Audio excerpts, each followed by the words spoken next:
Olá, Ricardo Cusiol, com conteúdo que te ajuda a ter mais sucesso nos seus projetos com polímeros de engenharia.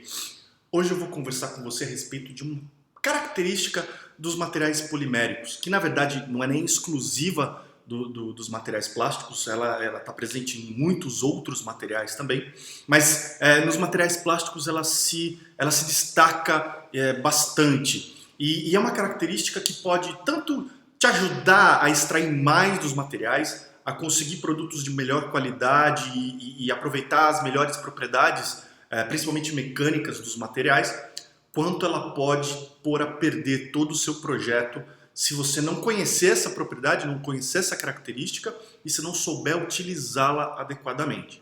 Quer saber qual é? Fica comigo então que você vai conhecer ao longo desse vídeo. Eu preparei também um PDF, um PDF bem rápido, com algumas descrições dessa característica e as principais propriedades dos materiais que são influenciadas por ela. Se você quiser baixar esse PDF, basta se cadastrar na minha lista VIP. Clica no link que está na descrição desse vídeo e você vai receber um e-mail de confirmação. Deixa seu e-mail lá, você recebe um e-mail de confirmação. Entra nesse e-mail, clica no link que está lá dentro que você efetiva o seu cadastro e aí você vai ter acesso imediato a fazer o download desse PDF. Se você já está cadastrado na minha lista, você já conhece o procedimento. Basta clicar no botão que está embaixo desse vídeo, deixa novamente seu e-mail para eu saber que é um assunto do seu interesse. Você também vai ter acesso ao PDF. Muito bem, qual é então essa característica dos materiais poliméricos que pode tanto te ajudar a extrair mais desses materiais, quanto pode jogar contra o seu sucesso? Vamos lá? Fica comigo então.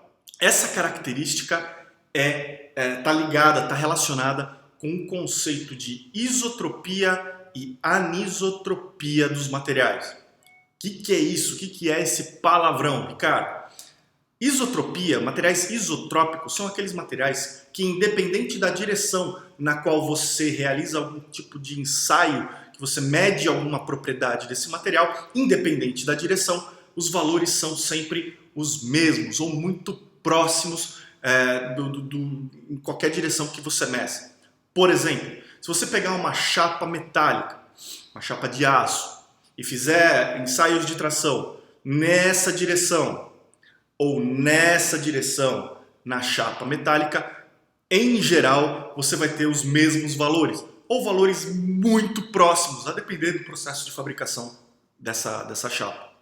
Isso é típico de um material isotrópico, ou seja, que tem as mesmas propriedades independente da direção em que você as mede. Já os materiais anisotrópicos, à medida que você mede uma propriedade nessa direção ou mede a propriedade nessa direção, você encontra valores razoavelmente diferentes, mais do que 20 ou 30% em alguns casos de diferença nas propriedades. Em alguns casos pode chegar até mais, para alguns tipos de propriedades você pode até ter diferenças muito maiores do que isso. Para exemplificar um pouco dessa característica dos materiais, eu trouxe um exemplo aqui para você. Olha só, esse aqui é um daqueles fitilhos que a gente usa para amarrar a embalagem, amarrar presente, né? É um material plástico, material polimérico, né, que tem um certo processo de fabricação, que não vem ao caso agora, mas se você mede, por exemplo, uma propriedade de tração desse material, você vê que nesse sentido, nessa direção do comprimento desse produto, dessa fita, ele tem uma propriedade bastante elevada. Obviamente, se eu fizer bastante força, uma hora ele vai se romper. Mas eu preciso fazer muita força mesmo, para ele sequer alongar alguma coisa. Então, nessa direção, no sentido do comprimento, a propriedade de resistência desse produto aqui, ela é bastante elevada. Agora, se eu fizer a mesma coisa no sentido da largura dessa fita e fizer um esforço de tração, com pouco esforço eu consigo praticamente destruir o material inteirinho. Eu separo todas as moléculas do material, eu separo enfim, os componentes desse material aqui. Esse é um típico exemplo de que, em um determinado sentido, eu tenho um valor para a propriedade de tração e, no outro sentido, no sentido da largura desse fitilho, eu tenho um outro valor para a mesma propriedade de tração. Isso acontece muito com os materiais poliméricos. E por quê? Porque esses materiais, como eu já falei para você em outros vídeos, se você quiser, volta lá no vídeo de fundamentos, principalmente, né? Voltando ao básico, você encontra aí nos meus canais esse vídeo. Os materiais poliméricos, os materiais plásticos, são formados por longas moléculas orgânicas, moléculas baseadas em carbono. Então, essas moléculas, elas têm, no sentido do comprimento, a resistência das ligações covalentes carbono-carbono. Agora, entre essas moléculas, entre duas moléculas diferentes, nós temos uma interação química, que pode até ser relativamente forte, mas ela nunca é tão forte quanto uma ligação covalente. Então, a própria natureza das moléculas do material faz com que essas moléculas, no sentido do seu comprimento, tenham um nível de propriedade, e no sentido transversal ao seu comprimento, perpendicular ao seu comprimento, elas tenham outro valor para as mesmas propriedades, por exemplo, a propriedade de tração que a gente comentou aqui agora.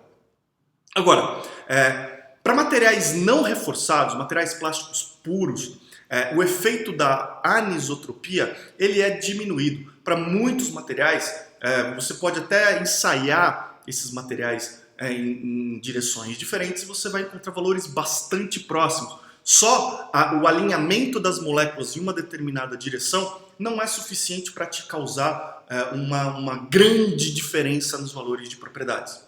Agora, para materiais reforçados, principalmente materiais reforçados com cargas fibrosas, por exemplo, fibras de vidro, fibras de carbono, fibras aramida, a anisotropia é muito importante e exerce uma influência muito grande sobre as propriedades dos materiais.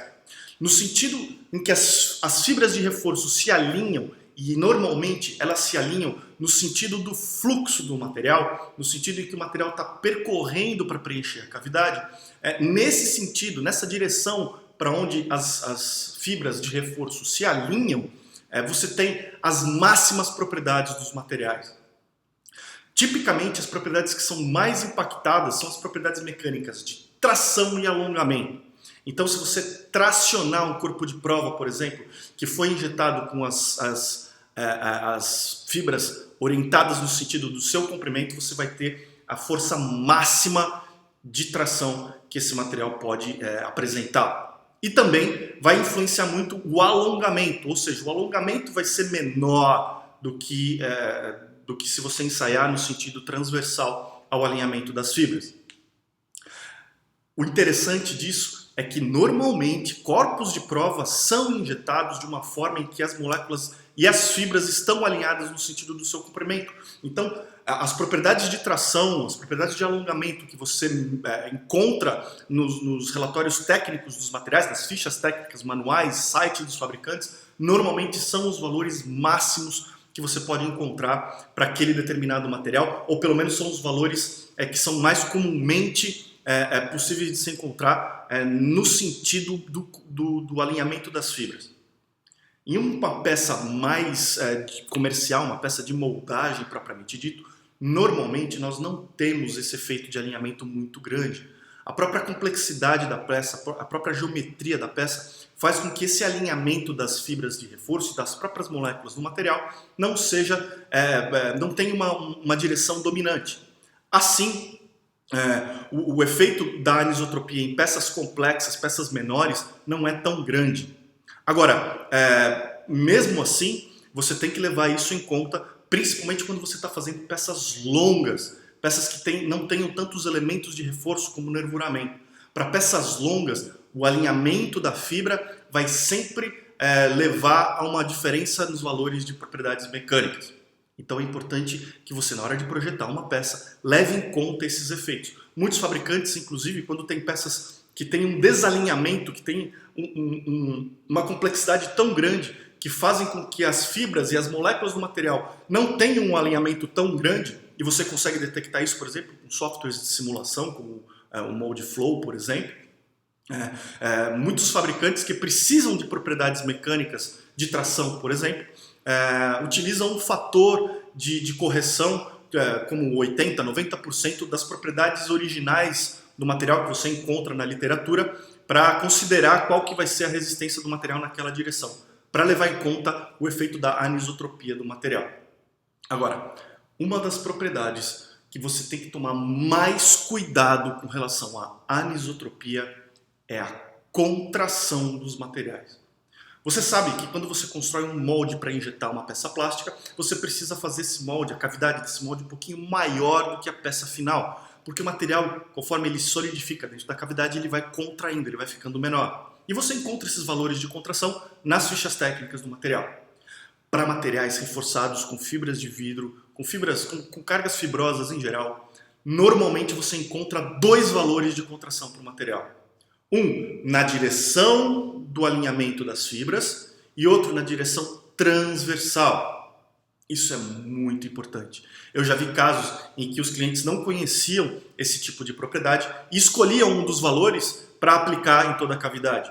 Ou eu já vi casos em que clientes somavam esses dois valores, tiravam uma média e aplicavam também na cavidade toda. Em todos esses casos eu vi falhas terríveis de dimensional. Peças que chegaram a ficar menores do que deveriam em 5 milímetros, ou seja, não montavam de jeito nenhum nas contrapeças. Por esse motivo, se você tem uma peça que tem características bastante marcantes de alinhamento de fibras, alinhamento de moléculas, tipicamente peças longas em relação à espessura, você tem que levar em conta os dois valores de contração desse material. O valor paralelo ao fluxo normalmente é um valor de contração bem baixinha, que as fibras seguram a contração do material, e o valor transversal ao fluxo, que normalmente é um valor mais próximo do material sem reforço.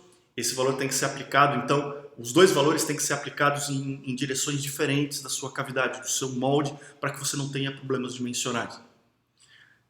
Então, agora você já conhece essa característica de anisotropia dos materiais, você conhece quais são as principais propriedades que são influenciadas por essa característica. Baixe o PDF, lá tem alguns detalhes a mais que você pode entender a respeito da anisotropia dos materiais plásticos.